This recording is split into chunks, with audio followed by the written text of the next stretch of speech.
Hey guys, so I'm gonna tell you guys what happened to me a couple days ago, um, and I'm actually glad it happened a couple days ago instead of the last couple days because of the whole situation with the snowstorm out here. So basically, I was at the Home Depot getting some stuff. Parked my car, was there for about an hour, and then I came back out ready to go back and try to start my car, and guess what, guys? It cranked up okay. Everything worked. It cranked up okay, but it wouldn't turn over. And I must have tried it about 5 times, cranking it up, before I just settled on, you know, on there being something wrong with the car. Kind of knew there was something wrong with the car, considering it was cranking and wouldn't turn over. But had to try it a couple of times, more than a couple of times, just to.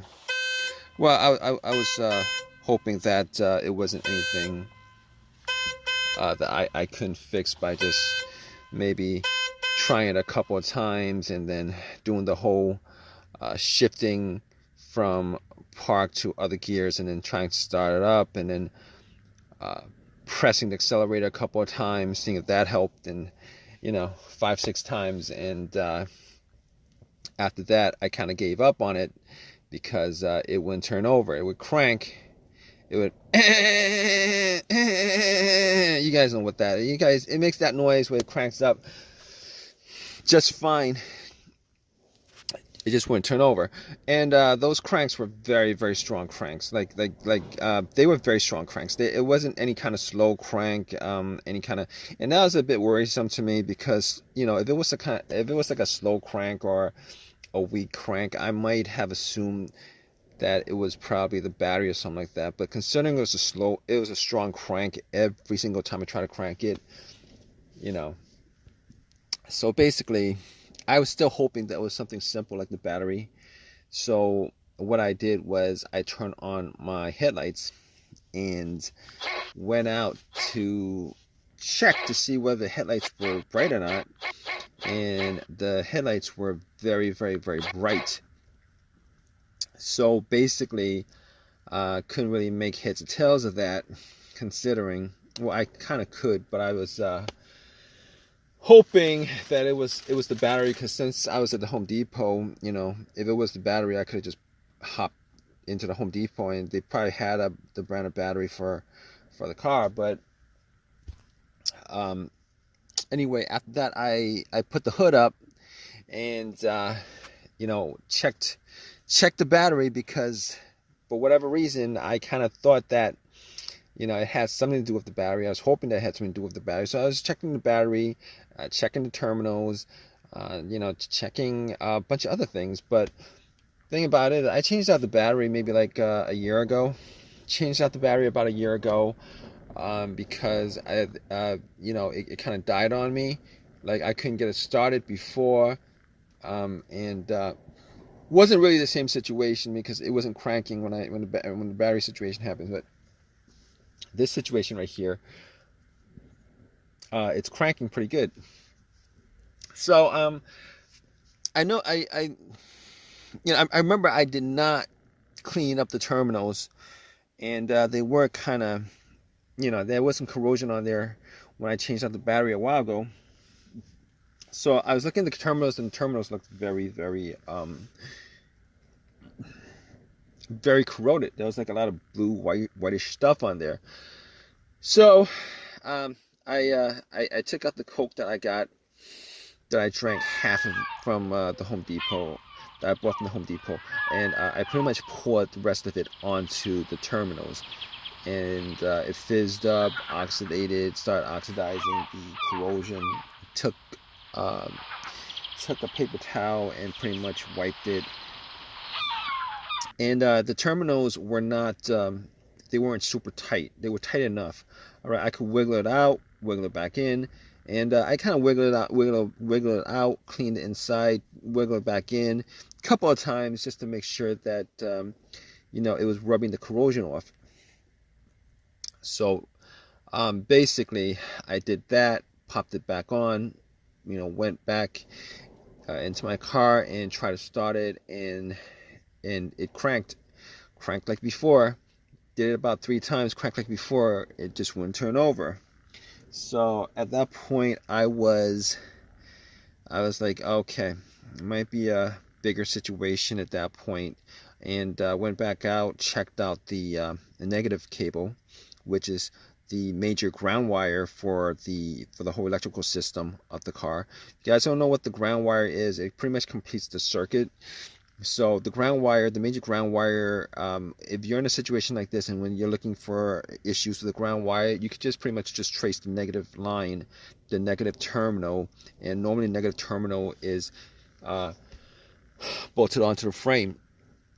So I traced the negative line, and it was fine. There was a little bit of rust on it, but nothing out of the ordinary. It was tight. It wasn't brittle. It didn't break off. It wasn't it was good.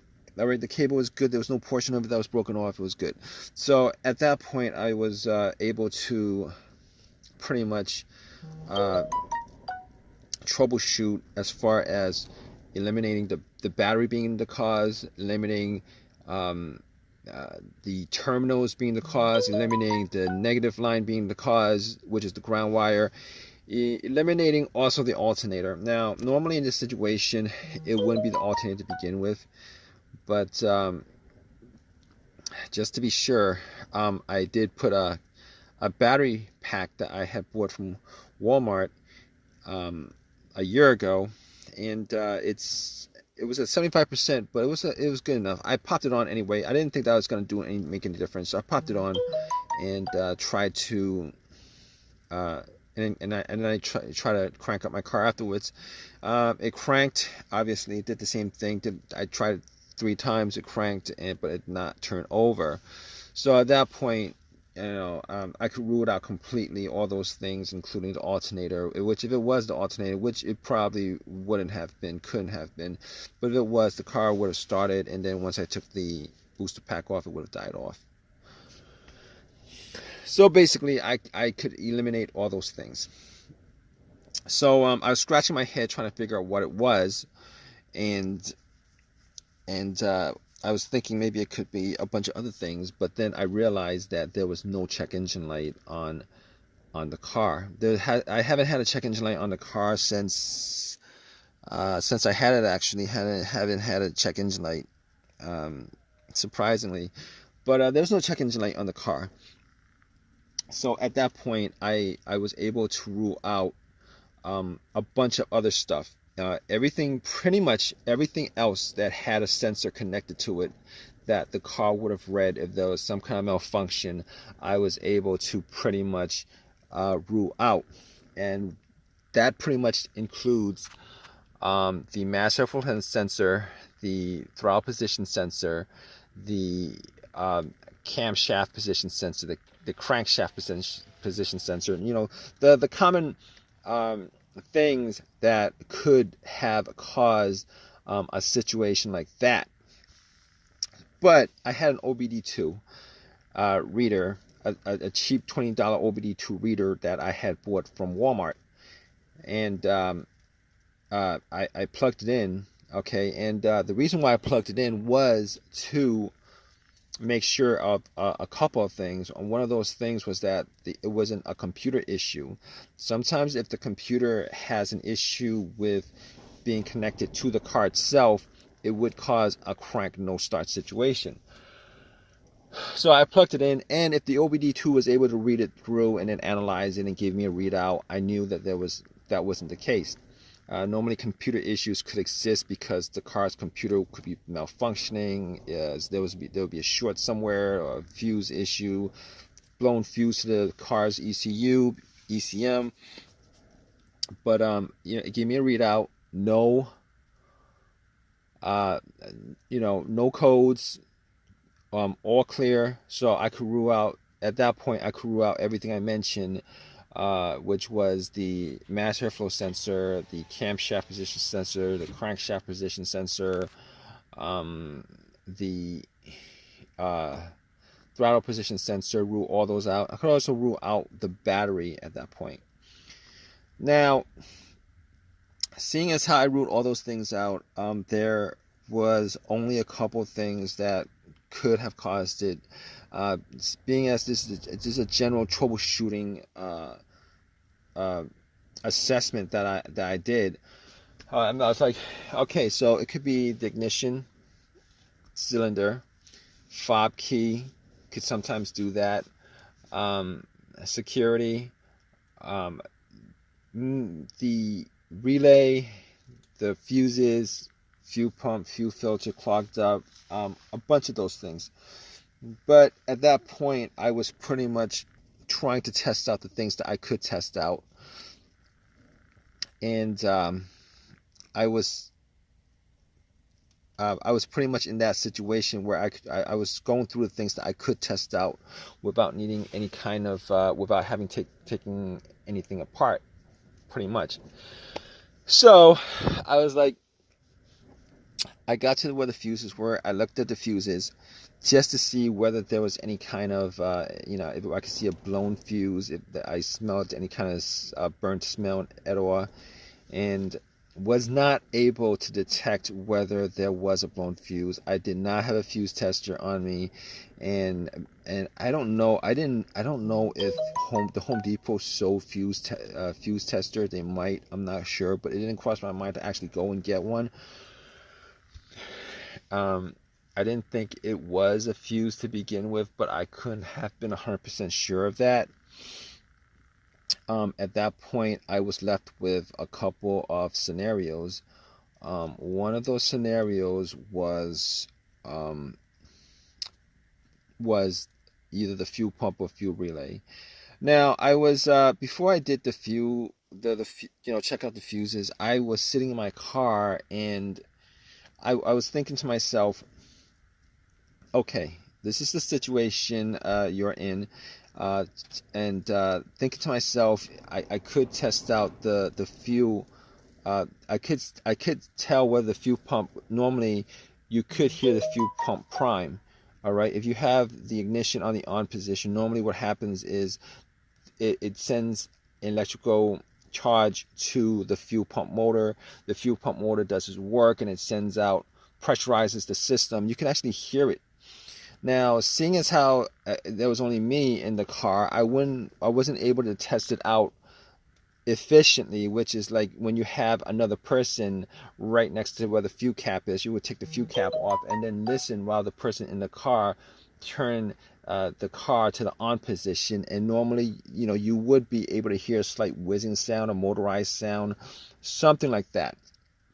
But seeing as how I did not have another person there with me, I sat in my car and I turned it to the on position without cranking it, because if you crank it, what happens is you're gonna miss the slight sound of the fuel pump priming. So seeing as how there was only me, I sat in the car, turned off everything, had the windows up, and then pretty much just try to turn it to an on position about 3 times, and then turn it off, turn it to an on position, turn it off, turn it on, turn it off, just to see whether I could hear some kind of whizzing sound, some kind of motorized sound. And unfortunately, I wasn't able to detect that. So from there, I actually went to test the fuses. And I couldn't tell whether it was 100% the fuses or not. But when I got to the relay, I was thinking, well, maybe it's the fuel pump relay. So what I did was I actually could not tell whether the relay had issues or not. So, but there was another relay on the board that I could swap out. So what I did was I swapped it out. And got back in my car and tried to start it. And guess what, guys? it just turned over immediately. So at that point, I knew 100% that it was the fuel pump relay that was causing that issue. And basically, I drove to AutoZone, bought the relay, and pretty much just did a little switching around, and haven't had any issues with it since. I didn't have any issues with it yesterday. I haven't been out today because of the big snowstorm, but it works fine. It worked fine all day yesterday. It was 100% the fuel pump relay. Now, if you guys are in this situation where your car is having this issue where it's cranking but it won't turn over, it won't start, pretty much if you guys go down the list of everything that I pretty much went through myself as far as troubleshooting, 90% of the time you guys will probably figure out what the situation is from that. Hope this has helped you guys out in some way. Hopefully it's not a major issue that's causing your problem. But if you like this video, please give me a thumbs up, please subscribe, and any comments at all, guys, please leave a comment in the comment section. All right, guys, take care.